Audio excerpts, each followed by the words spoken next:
Om Wage Jware Mum Wage Jware Mum.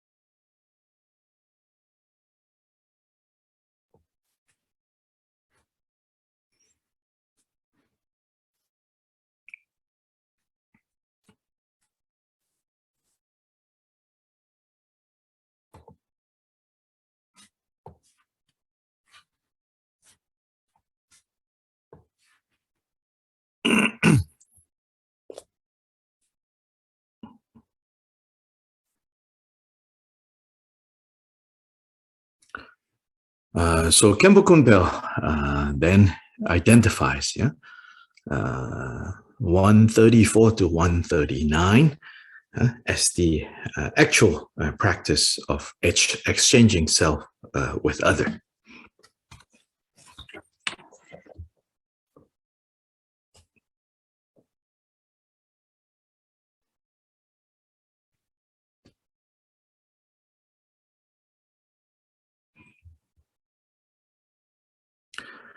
So this is what I would call like in a way like training the mind, kind of like a thought experiment. So as an experiment, you have to consistently, diligently do it. So even thinking of a scientific model of doing things, you have to, whatever the lab study, right? The results cannot be considered as true results unless those results are replicable. So in that sense, we have to consistently kind of engage, conduct this experiment, this thought experiment, this emotion experiment, which is the thought or the emotion of exchanging self with other. And then previously I've said, if we translate this big idea of exchanging self with other, it is simply in a way that is more practical, that we can begin with. It is about putting ourselves in the other person's position.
So 135, he says, we have to begin by considering this, which is, no, 134, sorry.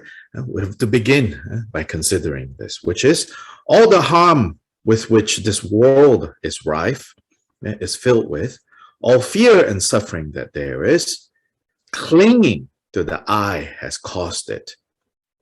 So then now, what am I to do with this great demon? Demon basically are all the things that we don't like. All the things that we don't like, big and small, is basically what the demon is. So like the classical idea of a demon with horns and big teeth and, like maybe like really ugly. This is the way we think of, demons in mythology. What are those demons? They are nothing but the exaggerated, the coming together of all the things that we don't like, all the things that we fear. So here Shantideva says, in fact, the true identity of this demon is clinging to this I, clinging to this I. That is the demon.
Yeah, then what should I do with this demon? Well, if this I is not relinquished wholly, completely, sorrow likewise cannot be avoided. Just as if you do not keep away from fire, if you keep putting your hand into the fire, of course there's only one result. Your hand is going to be burned. So we begin this practice of exchanging self with other by seeing how big a demon clinging to self, clinging to I is. So the first step to practicing exchanging self with other is to give up, is to reduce, is to step by step undermine this demon of clinging to self.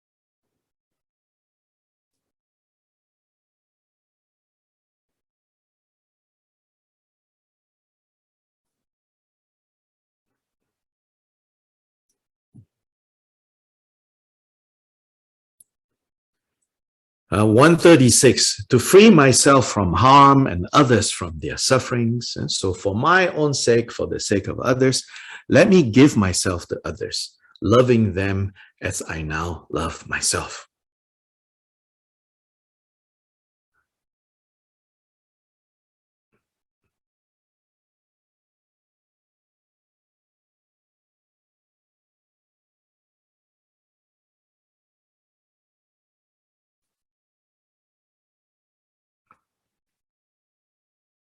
This verse can be understood as the equalizing of self and other, which is the topic that he covered earlier in this chapter. But as a practice of exchanging self with other, you first have to begin, right, by seeing the faults of self-clinging, clinging to I, and determining that I will do what it takes to reduce that, and then to completely be done with that. Then to see how my interests and the interests of others, either I achieve them simultaneously, or there's no way to achieve my happiness without considering the happiness of others. So the equalizing. So this verse beautifully expressed: to free myself from harm and others from their suffering, let me give myself to others, loving them as I now love myself.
So in a short teaching that Kyoba Jigten Sumgen gave, so this is part of his 12-volume collection of his recorded teachings. So as you all know, that we have a small group translating them. Some of the shorter teachings, 1 page, 2 page, 2-3 pages. In one of those teachings where he talked about this practice of compassion, this practice of benefiting beings, very interesting. This one teaching, he says, the Buddha and the great siddhas of the past, when they went about the activity of benefiting beings, the first thing they did was to be in harmony with others, to harmonize themselves with others, and even to the point of, it says, with regards to the heretics, a strong word that is used to refer to those who believe things that are wrong. It says, even among the heretics, the Buddhas and the Mahasiddhas did not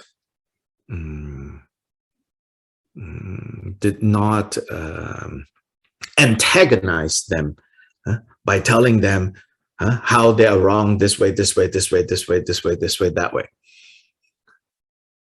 Instead, what Buddha and the Mahasiddhas did was to be in harmony with them and to genuinely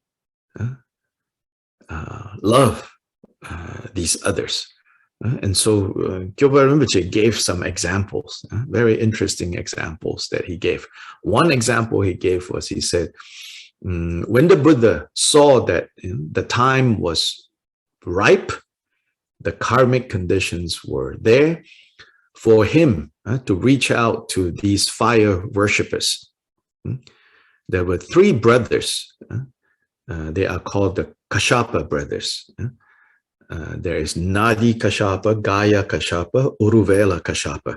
Nadi Kashyapa, Gaya Kashyapa, Uruvela Kashyapa.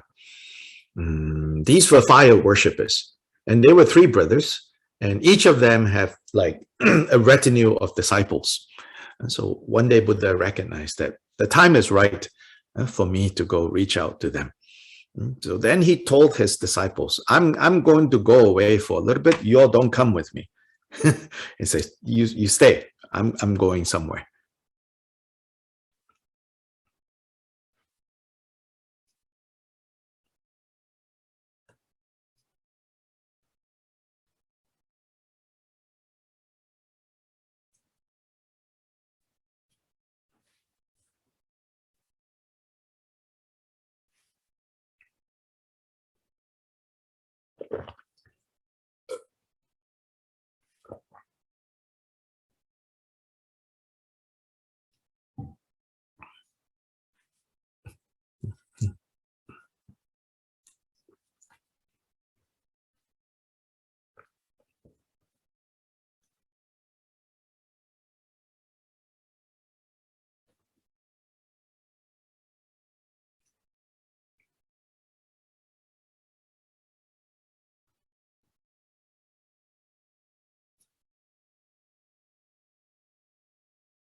At that time, there were more people following these fire worshippers than there were following the Buddha.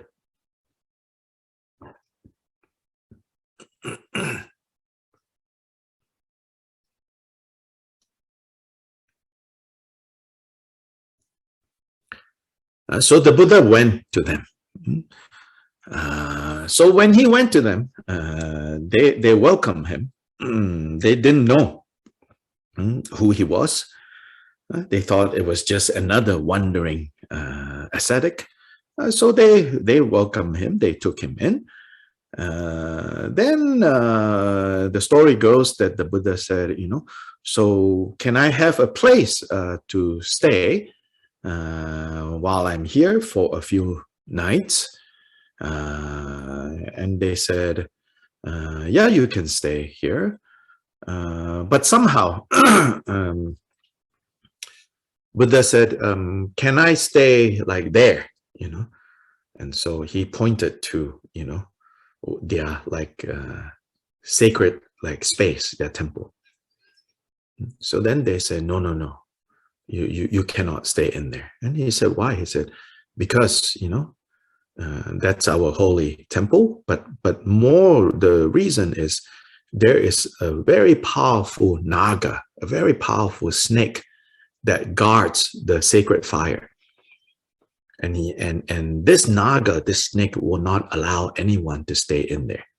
The naga has poison that will come out of his mouth, and he will kill whoever stays there. Buddha says, no, it's okay. I will stay there. If you will allow me, don't worry about my safety. I'll be fine. So it said that then they said, okay, if you insist, So he went in there. The next morning, they all expected him to be dead.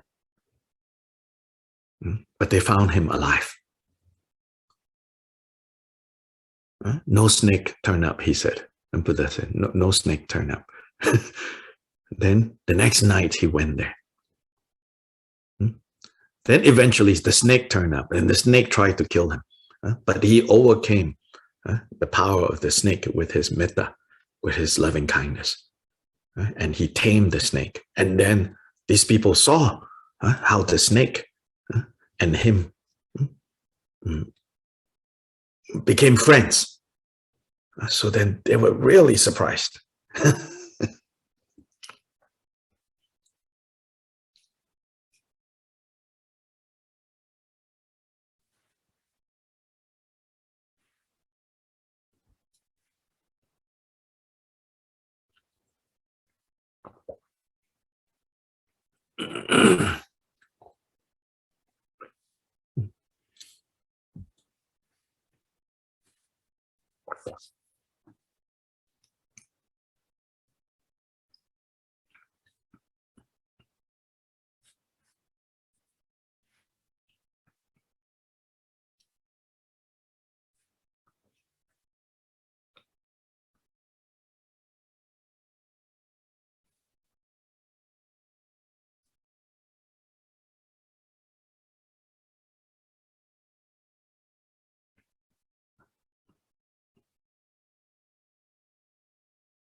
Now, according to the story, right, this is not just a poisonous snake like a small snake. This snake was even bigger in size than human beings. Okay, it's like a magical snake. So now they have become friends, like a dragon, and you could say. Now they become friends. So then, in a way, right, the Buddha's powers they could see.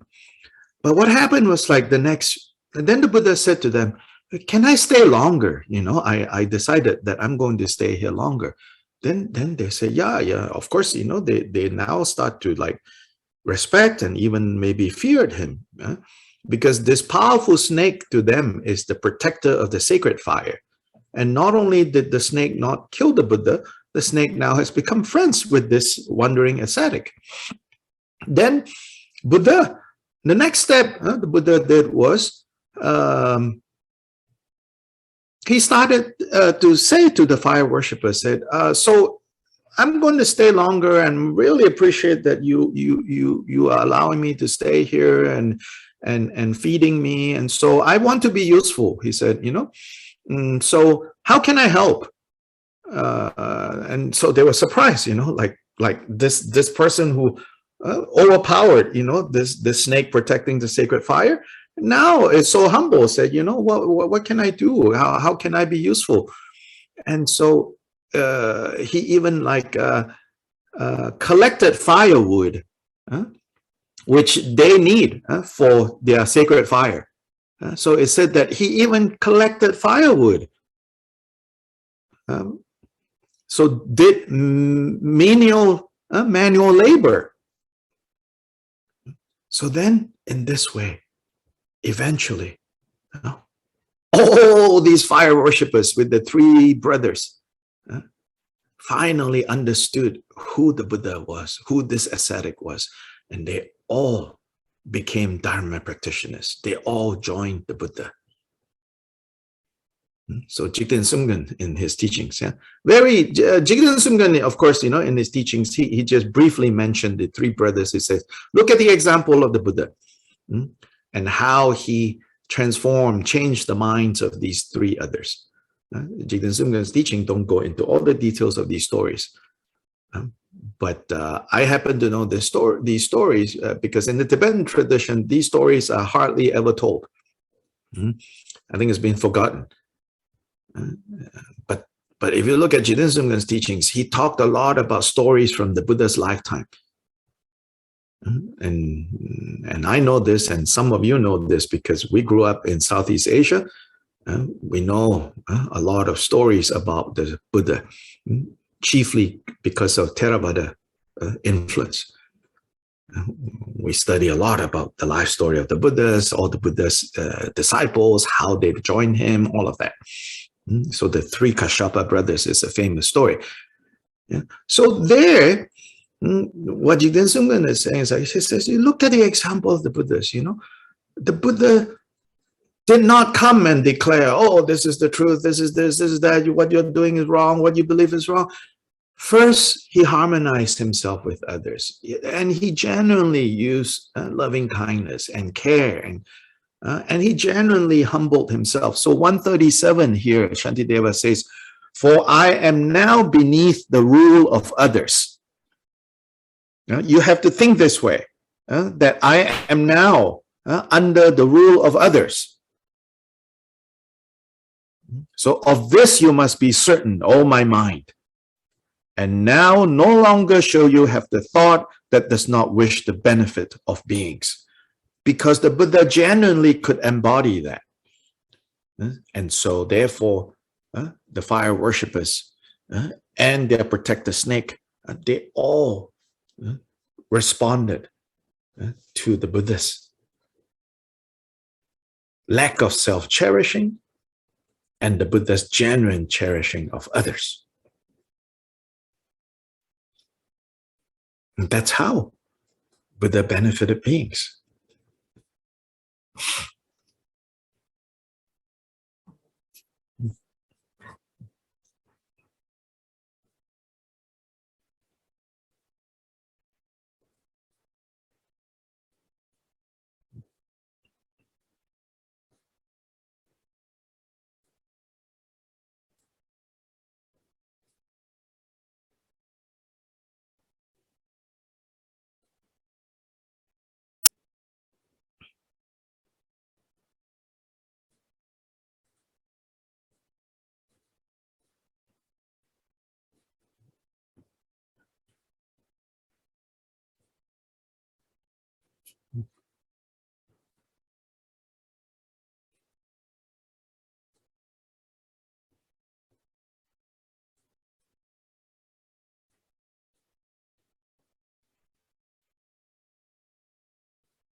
Also, Jidesamgun, in that brief teaching, he says, look at the example of Saraha.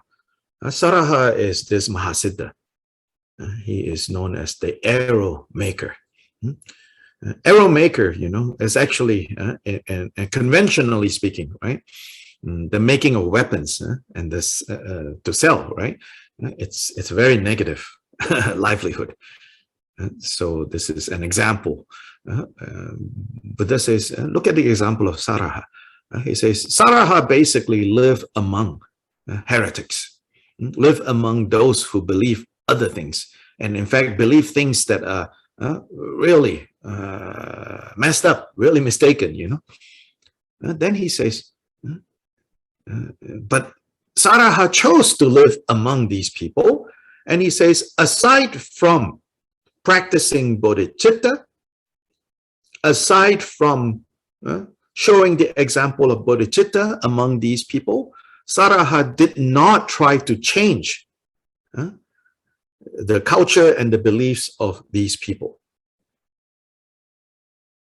You say Saraha did not do that. But by genuinely practicing bodhicitta as he lived among them, by showing the example of bodhicitta, he transformed all these around him. They all became Dharma practitioners. And so Gilbert Rinpoche's point is, it's not with your words and your philosophy and your this and your that. In other words, Gilbert Rinpoche is reminding us, don't make, this practice of benefiting beings, cherishing others, don't make it into another way of being about you. It's not about you. So again, thinking about caring about the suffering of beings, wanting to free them, oftentimes it just turns into about me. Oh, I feel this, I feel so sad, all beings are suffering, oh, the environment has gone so bad, the government is so crazy, blah, blah, blah. It's all about me. It cannot be this way. This is not practicing Bodhisattva way. This is just practicing your own drama. Not dharma, but your own drama.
So 134, work on seeing the faults of clinging to I. 135, resolve to be free from this clinging. 136, equalizing self and other. 137, the beginning of exchanging self with other.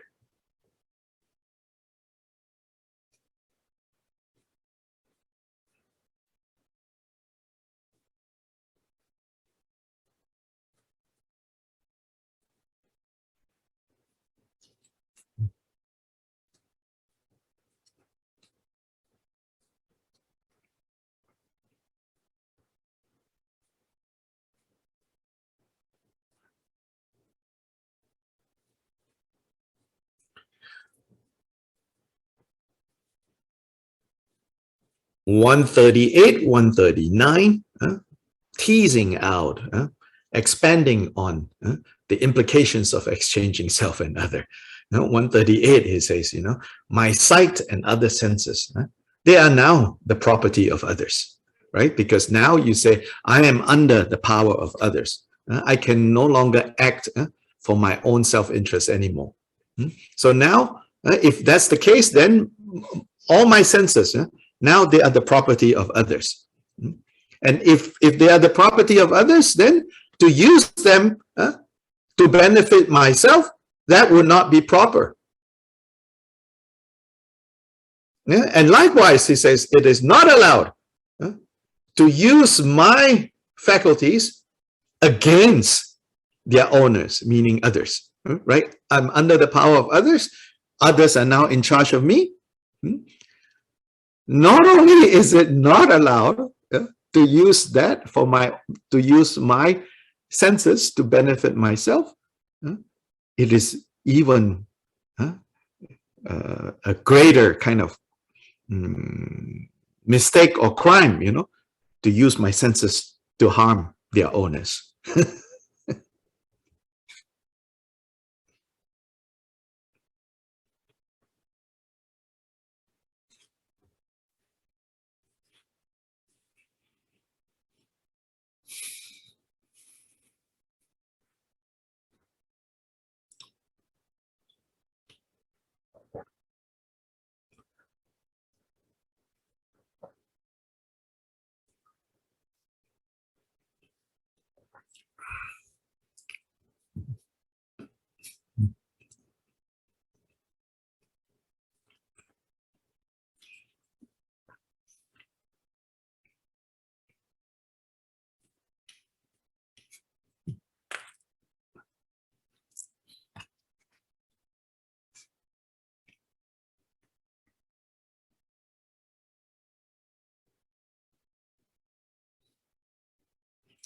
Then 139, thus sentient beings will be my chief concern, and everything I see my body has will all be seized, will all be gathered together and offered for the use and service of all other beings.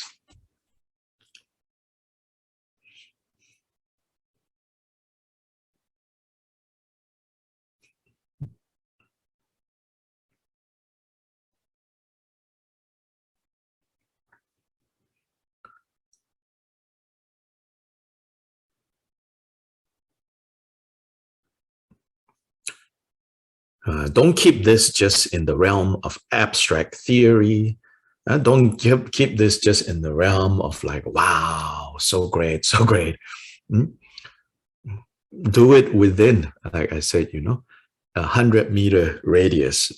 Or if you say 100-meter radius is too far, then 10-meter radius. Then whoever comes into this orbit of 10 meters within you, try to practice this with regards to them.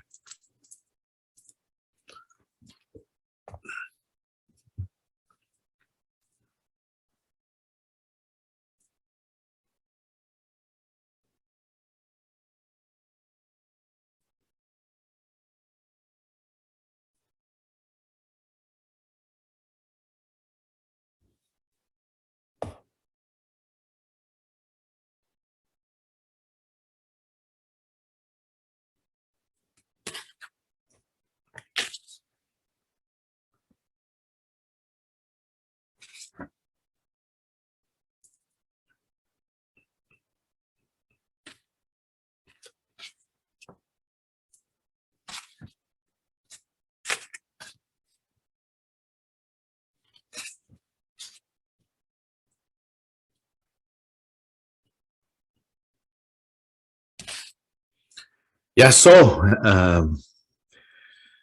today we will stop here at 139, starting from 140.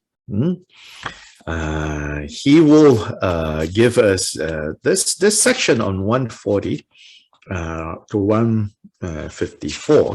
This section, it's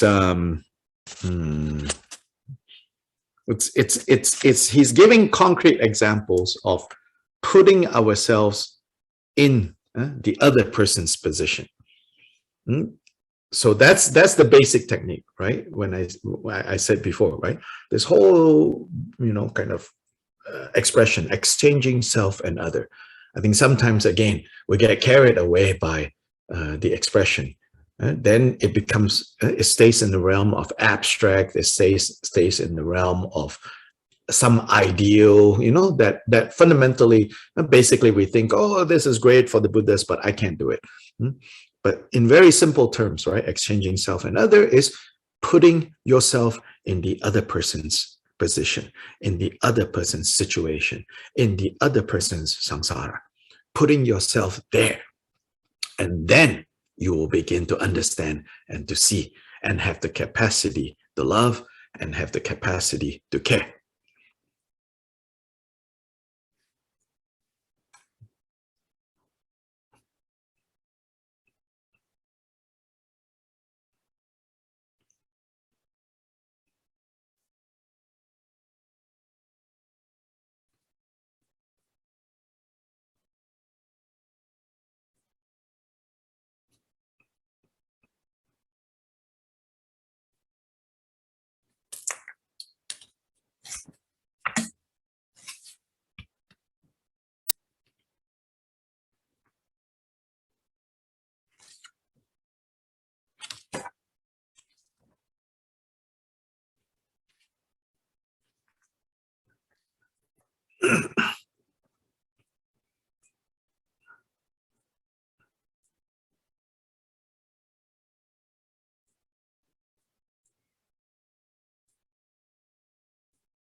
So in this context, when we relate to others, basically you can say that when we relate to others, even if we don't, walk around thinking like this, but basically what Shantideva is doing here is to kind of bring into sharp focus, bring into sharper focus that when we relate with others, basically, we either relate with others seeing them as equal to us or less good than us, or less well than us, or better than us.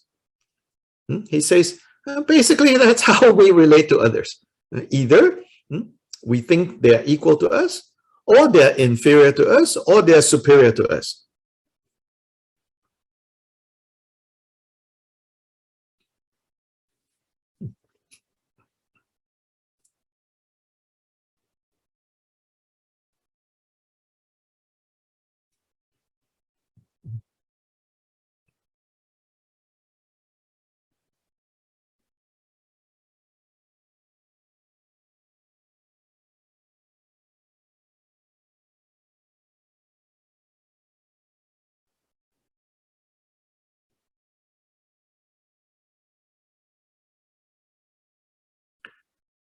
And then specifically, in these three groups, there are three afflictive emotions that dominate.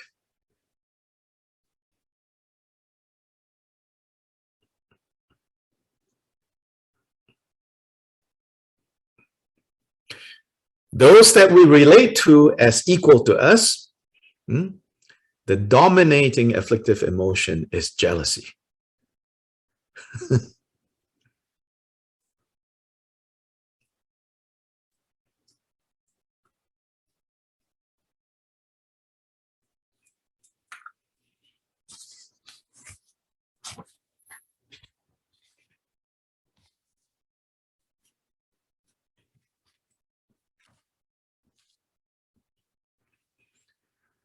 Then those who are inferior to us, right? We relate to them by we are proud. We have pride.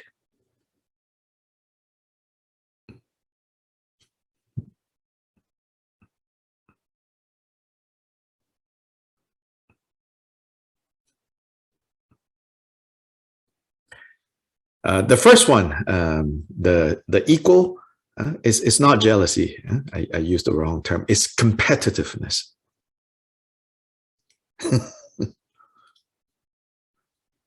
Once you're equal, you're like, I want to get better. I've gotten better than you. Competitiveness.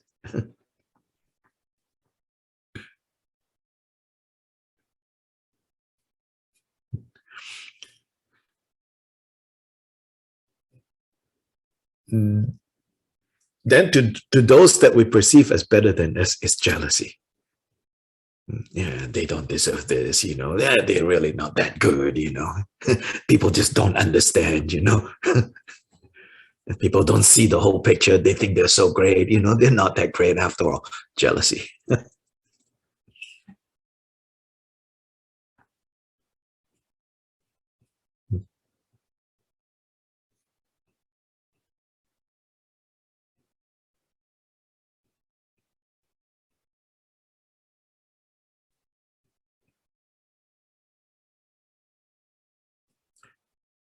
So in the next section, which we'll go into next time, Shantideva now takes the thought experiment I was talking about, or emotional experiment, is you exchange self and other.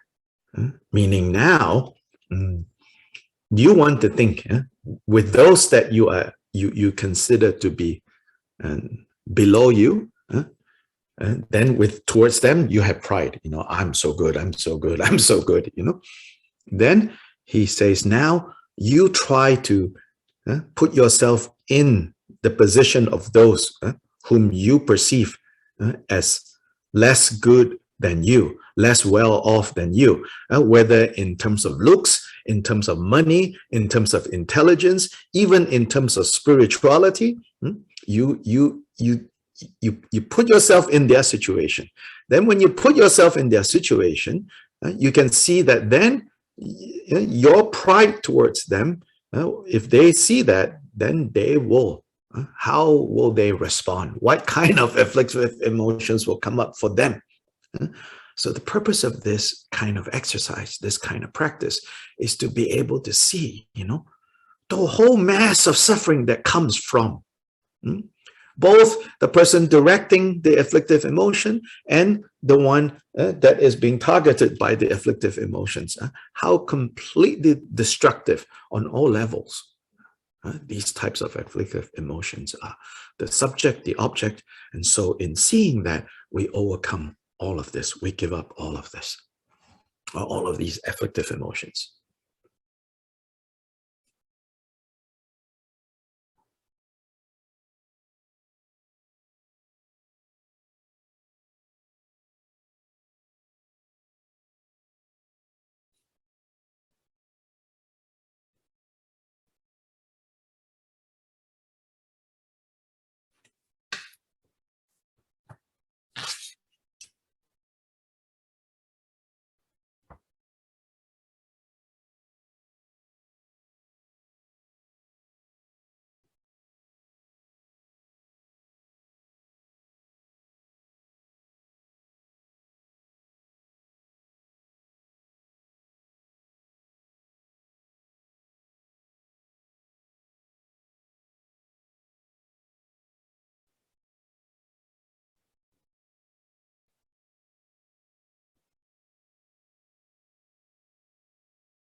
Yeah, so anyway, today we will stop here. Then the next class will be next Tuesday. So this Saturday is Christmas. Then also these leading up to New Year's Eve. We have a lot to do locally in Asheville because of the move of the center. We're hoping that New Year's Eve, we will have our first program there. And then New Year's Day, like I said, maybe I'll have something there, which is a Saturday. Then stay tuned. Of course, we will Zoom if we have activities there, but assuming we can get the internet up and running there before all of this happens. So your prayers and your dedication for our smooth transition is much appreciated. Then for those of you who live in the US, if you have means of donating related to maybe your capital gains or whatever for the tax issues, Urban Dharma will happily receive your donations and you can have your tax deduction for those of you who have those. We offer all our programs with no price tag or anything at all. And also just so that you can be assured, that your money is put to good use. Urban Dharma, I don't receive anything from Urban Dharma in terms of pay. So whatever you give Urban Dharma is truly and truly to benefit people who come to the center, and just that it will not be wasted on me. So it's a good cause.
Chanju sem chorin poje ma ge banan ge gyuji ge ba nyam pa me pa ya gong ne gong du be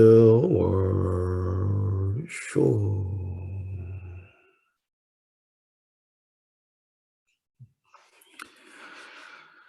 Thank you so much. It's good to see everyone again. We'll see you next Tuesday, the 28th. Yeah.